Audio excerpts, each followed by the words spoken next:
Hey everybody! Welcome to a video in which I say a bunch of numbers. Pokemon is a franchise notable for its power creep. Each new generation introduces new powerful moves, new useful abilities, new mechanics that shift how the game is played, and most of all, new Pokemon with higher stats. Back in the day, 100 base speed used to be good, and now it's slow as hell. But that idea got me thinking, is this actually the case? Does the average stat total go up with each new installment? Today I'll be comparing the average stat total of each generation to determine which one is the strongest stats-wise, and also figure out who are the most average Pokemon. I'll be approaching this in two ways. First, comparing the average stat total of all Pokemon, and second, comparing the average stat total only of fully evolved Pokemon, which I think is the more fair way to do it. And, as a little bonus, I'll also be comparing the averages for each specific stat: HP, attack, defense, special attack, special defense, and speed, because I'm also curious to see how those have shifted over the years. But first, a few important disclaimers about how I approached this. The first thing I had to solve was how to include variants, which there is a ton of. The first kind are transformations of a single Pokemon that came included with the Pokemon at their release, like we see with Deoxys, the Rotom's forms, Shaymin, the Genies, Ogerpon, and many more. What I decided to do with this type of variants was include them only if they had a stat change, may it be in the total or in how they are distributed. So, approaching it that way, all of the Deoxys forms count as different Pokemon, but when it comes to Rotom, only its base form plus one of its variants count. And then for a Pokemon like Ogerpon, which stats remain the same in every way, I only counted its base form. The next type of variants I had to figure out how to include were regional Pokemon. These are variations on older Pokemon and have the same name as them, but came out in a different generation than those Pokemon. I decided to include them all, but more importantly, count them as a part of the generation they came out in. So, for example, Alola Marowak isn't a Gen 1 Pokemon, but rather a Gen 7 Pokemon. In a similar vein, I did the same for Mega Pokemon. So, those that came out with X and Y and Auras are Generation 6, and those that came out with Legend CA are Generation 9.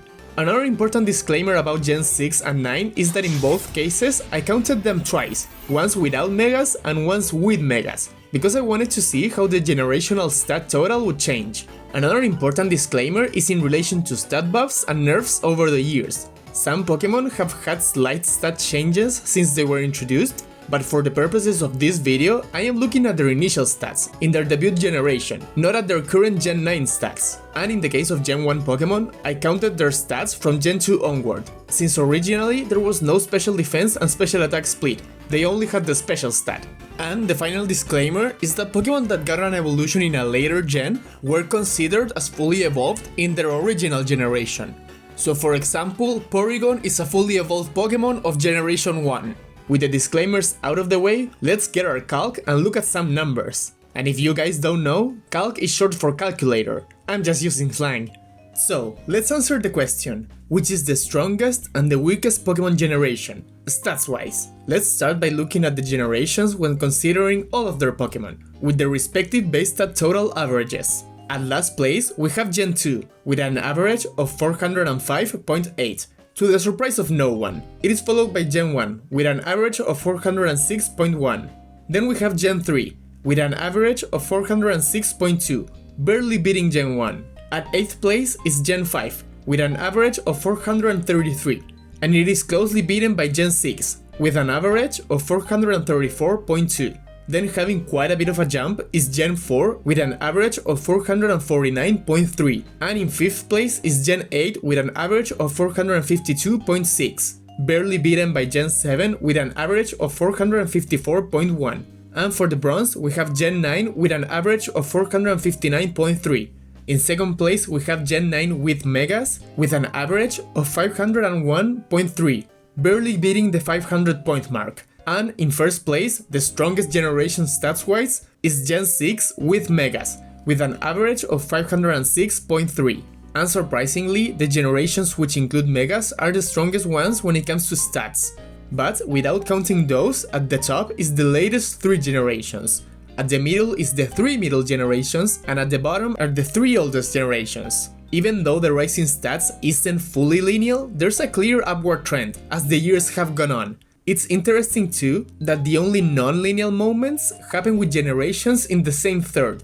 Sure, Gen 1 is stronger than Gen 2, but none of the first 3 gens can beat Gen 4, 5 or 6. And then the same happens between Gens 4, 5 and 6 and Gens 7, 8 and 9. As we can see, Gen 4 is truly the moment when stats begins to be much higher, making a 43-point jump compared to Gen 3. I think this is partly explained by the fact that from this point onwards, generations began to have a lot more legendaries and mythicals, or other similar Pokemon groups, like Ultra Beasts or Paradox Pokemon. And in the case of Gen 4 in particular being so much higher than Gen 3, and also higher than both Gen 5 and 6, it can be explained by its large amount of cross-generation evolutions.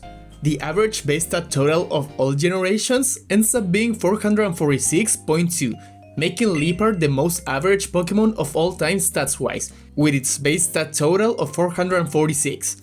Congratulations Liepard, you are mediocre! But if you don't want to count the Megas, then the generation's base stat total average becomes 433.4, making Tangela, Misdreavus, Togedemaru and Pincurchin the most average Pokemon of all time, with a base stat total of 435. Now, let's look at the average stat totals, but only considering the fully evolved Pokemon of each generation. I'm not going to read the ranking out loud, because beyond the averages changing, it is exactly the same, with the exceptions of Gen 6 and 4 switching places. I think this is mainly explained by the fact that Gen 6 has more not fully evolved Pokemon proportionally to its total compared to Gen 4. To be exact, a 45.2% of Gen 6 isn't fully evolved, compared to only a 33.6% of Gen 4. With these numbers, the average base stat total of all generations ends up being 520.2, making Executor, Starmie, Flygon, Rotom Wash, Klinklang, Chandelure, Aegislash, Obstagoon, Mr. Rime, and Farigiraf the most average Pokemon stats-wise, all of them having a base stat total of 520. But if you don't want to count Megas, then the generation's base stat total average drops to 509.4, making Crocodile the most average Pokemon with a base stat total of 509. And now that we looked at all of the base stat total average, let's continue on with the specific stats. When it comes to the specific stats, I'm going to be going over them relatively quickly, because otherwise this video would get real boring real fast. But let's start with how the HP ranking looks with all Pokemon. Compared to the average stat total ranking, this is a lot less linear, but the jumps in numbers are still considerable. 15 points between 11th and 1st place may not sound like much, but it is a 23.4% increase, very similar to the 24.9% increase between 11th and 1st place when comparing the average stat totals. It also makes sense how Megas don't affect the numbers that much here, since Megas don't get an HP boost, and their influence in this case mainly being a result of the Pokemon being fully evolved. The HP average comes to 71.6, making Makuhita, Sigilyph, Swallows, Greninja, Barbaracle, Cesarina, Dabwool, Sandaconda, Cufant and Houndstone have the most average HP of 72. And the HP average without Megas comes to 70.7, making Poragli, Vanilluxe, Genesect, Clawitzer, Pheromosa, Logix and Sinistcha have the most average HP of 71. And here's the HP ranking with only fully evolved Pokemon.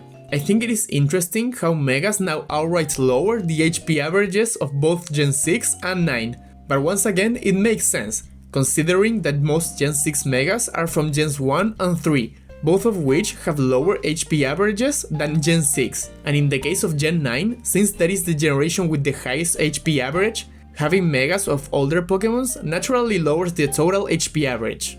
Besides that, the ranking stays relatively similar, with one notable change being the rise of Gen 6 and the fall of Gen 6 with Megas. As to the averages, the HP average comes to 82.9, making Pidgeot, Mega Pidgeot, Toxicroak, Churkitree and Glimora have the most average HP with a stat of 83, and the HP average without Megas comes to 82.5, making the same Pokemon have the most average HP of 83. Continuing with Attack, before I look at its ranking, I'm willing to bet that this will be the most linear increase when it comes to the individual stats, because just from gut feeling, Attack is the one that feels the most power crept. Let's see if I'm right, shall we? When looking at all Pokemon, there is an upward rise in Attack, but it's not as linear as I predicted. This ranking is actually fairly similar to a ranking of the base stat total averages. But there's some notable difference, mainly that Gen 9 is actually weaker in its attack when compared with Gen 7 and 8, and Gen 5 is now stronger than both Gen 4 and 6. As to the averages, the attack average comes to 81.3, making Raticate, Cradily, Talonflame, Galarian Stunfisk and Sandy Shocks have the most average attack with a stat of 81, and the attack average without Megas comes to 78.6, making Wormadam Sandy and Speedops have the most average attack of 79. Now, let's look at the attack ranking when only counting fully evolved Pokemon. It's pretty similar to the ranking with all Pokemon, but one interesting difference is how for the first time in this video, a middle generation is able to beat one of the later generations, with Gen 5 being above Gen 9, which was quite surprising. And as a prediction for this whole video, I think in general Gen 5 will rise a couple spots whenever we switch from the all Pokemon ranking to the fully evolved Pokemon ranking, because Gen 5 in particular has a ton of not fully evolved Pokemon. As to the averages, the attack average comes to 95, making... well, there's actually 30 Pokemon with an attack of 95, so I'm going to need some help to list them all. Here we go! Wait, what's all this Wii stuff? I'm doing all the hard work! Break time's over. Here we go! Deoxys, Parasect, Greninja, Standard, Duraludon, Grafaiai, Sacrifice, Cloyster, Vanillux, Quillfish, Secutor, Gliscor, Silvally, Runriggle, Scarborough, Hitmontop! Gotta rank 'em all, gotta rank 'em all! Yeah! Gotta rank 'em all, gotta rank 'em all! Yeah! Gino, Kangaskhan, Crustle, Cursula, Mega, Ampharos, Kingdra, Morpeko, Magearna, Magmortar, Magmar, Solbrook, Greedent, Sneasel, Terrapagos, Terrastal! There's a lot of them. And the attack average without Megas comes to 92.5, making Skuntank, have the most average attack of 93. Let's continue with defense, and I'll just jump into the ranking, since I have no intro for this stat. Pretty normal ranking, with the exception of Gen 4 beating Gen 8, making it the second time a middle generation is able to beat a later generation. Besides that, I think the most interesting part of this data is that the increase in defense isn't nearly as big as the increase in attack, both in stat points but more importantly percentage-wise, which tracks. Whenever we think of power creep, we mostly think of the attacking power going up. We think of insane sweepers and breakers getting even stronger, not of defensive Pokemon becoming bulkier, even though that is true as well. As to the averages, the defense average comes to 75.6, making Luminion, Meowstic, Trevenant and Mega Meowstic have the most average defense of 76. And the defense average without Megas comes to 73.4, making Primarina and Flamigo have the most average defense of 74. And this is how the defense ranking looks when only considering fully evolved Pokemon. The only notable difference being Gen 5 losing its spot to Gen 2, having it be the first time in this video that one of the first 3 gens beats a middle generation. As to the averages, the defense average comes to 87.6, making Empoleon, Clawitzer, Malamar, Mega Lucario, Mega Malamar and Iron Leaves have the most average defense with a stat of 88, and the defense average without Megas comes to 85.8, making Yanmega, Audino, Slurpuff and Iron Jugulis have the most average defense of 86. Let's check out the special attack rankings next, shall we? Similar to attack, I expect to see a considerable rise in special attack as the generations go along. So let's see if that's true when considering all Pokemon. This is the wonkiest ranking of the video so far. Gens 1, 2 and 3 are chilling at the bottom as they tend to do, but Gens 8 and 9 are so much lower than usual, with both Gens 4 and 6 beating them. I think Gen 6's high placement makes a ton of sense here considering how low the attack average was for that gen. It is a specially attacking generation for sure. As to the averages, the special attack average comes to 74.2, making Clamperl, Archen, Chestnut, Talonflame, Hawlucha, Sinistea, Poltergeist, Mega Chestnut and Mega Hawlucha have the most average special attack of 74, and the special attack average without Megas comes to 71.2, making Loudred, Skuntank and Salandit have the most average special attack of 71. And now let's look at the special attack ranking of only fully evolved Pokemon. Somehow, this ranking is even wonkier than the previous one. Gens 8 and 9 are now not only beaten by Gens 4 and 6, but also Gen 5. And Gen 4 has also beaten Gen 7 now, what the fuck is going on? A special attack seems to be the stat that deviates the most from the relatively linear normative. I think another interesting piece of data from the special attack averages is that it proves the commonly held idea that physical attack stats tend to be higher. As to the averages, the special attack average comes to 87.7, making Liepard and Pecharunt have the most average special attack of 88. And the special attack average without Megas comes to 84.9. This number makes 29 Pokemon have the most average special attack of 85. Oh baby, it's that time again! Here we go! Wait, what's all this Wii stuff? I'm doing all the hard work! Break time's over. Here we go! Galarian, Zapdos, Quackaball, Pelipper, Calyrex, Ice, Jellicent, Cyclizar, Lapras, Amoonguss, Blastoise, Whizzing, Slurpuff, Stantler, Swampert, Slitherwing! Gotta rank 'em all, gotta rank 'em all. Gotta rank 'em all, gotta rank 'em all. The Fable, Misdreavus, Plastel, Coraidon, Tapu Bulu, Cloyster, the Dunsparce, Porygon, Seismitoad, Cramoran, Nidoking, Torkoal, Floatzel, Murkrow, Galarian, Whizzing! And that's all of them. Let's now continue on to Special Defense. Let's start at looking at the ranking when considering all Pokemon. Special Defense, similar to Special Attack, deviates quite a bit from the norm, with Gen 2 being able to pull itself out of the bottom 3, and all 3 of the later gens being below Gens 4 and 6. Gens 8 and 9 truly don't seem to fuck with special stats, which is a cool little fact, but yeah, that's all I have to say about that. As to the averages, the Special Defense average comes to 73.5, making Nidoking, Togedemaru, and Hattrem have the most average Special Defense of 73. Is that right? I feel like that isn't right. From A to Z...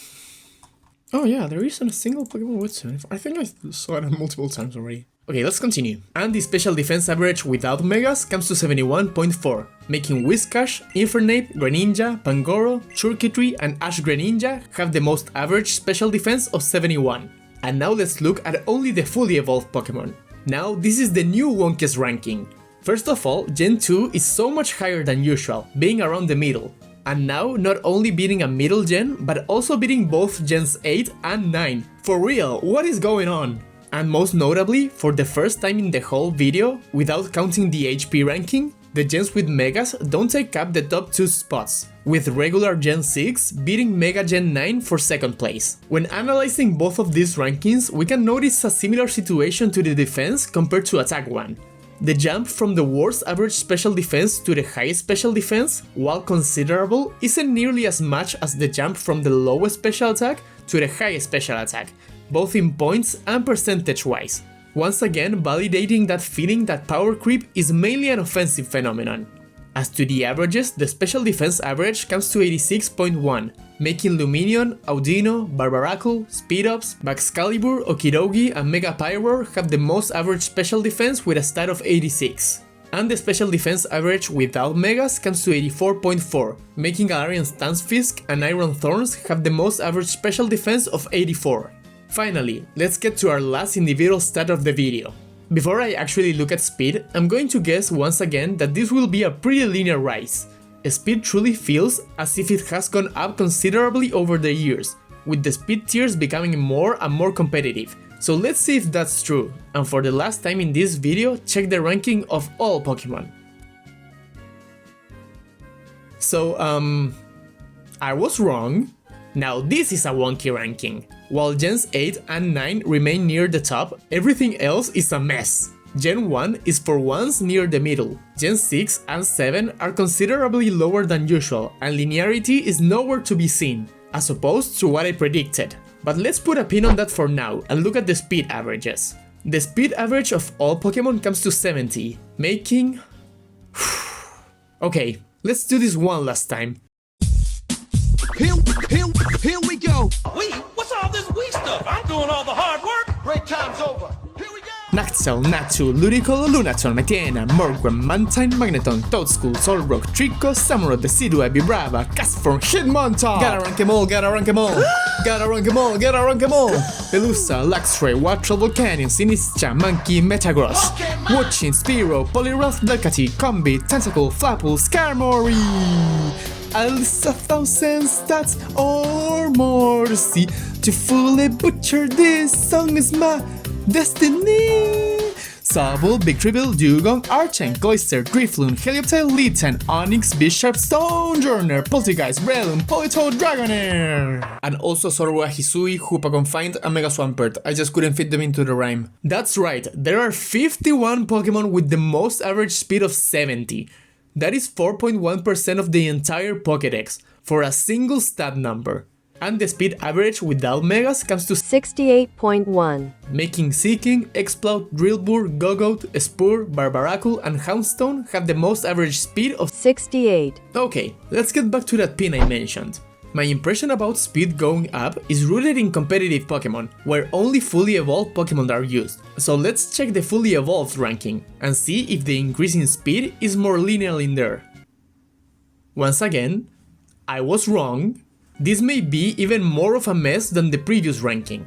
It's kind of the same, but Gen 5 rises by a lot, which, like I said earlier in the video, in general makes sense, considering how many non-fully evolved Pokemon that generation has. But at the same time, Gen 5 has never had quite a rise at any point in this video.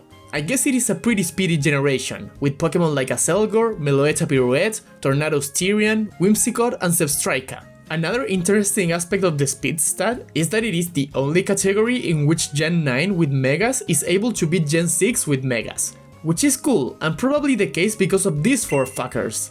Speed, similarly to attack and special attack, has a much higher percentage increase between the lowest and the highest average compared to the bulk stats, reaffirming once again that power creep is mostly an offensive phenomenon. Now, for the final time, let's look at the averages. The speed average comes to 80.7, making Gyarados, Milotic, Mega Gyarados and Slither Wing have the most average speed of 81, and the speed average without Megas comes to 79.1, making Vanillux, Buzzwole and Necrozma have the most average speed of 79. I think it's interesting that speed is the stat that has the smallest jump from its all Pokemon average to its fully evolved Pokemon average.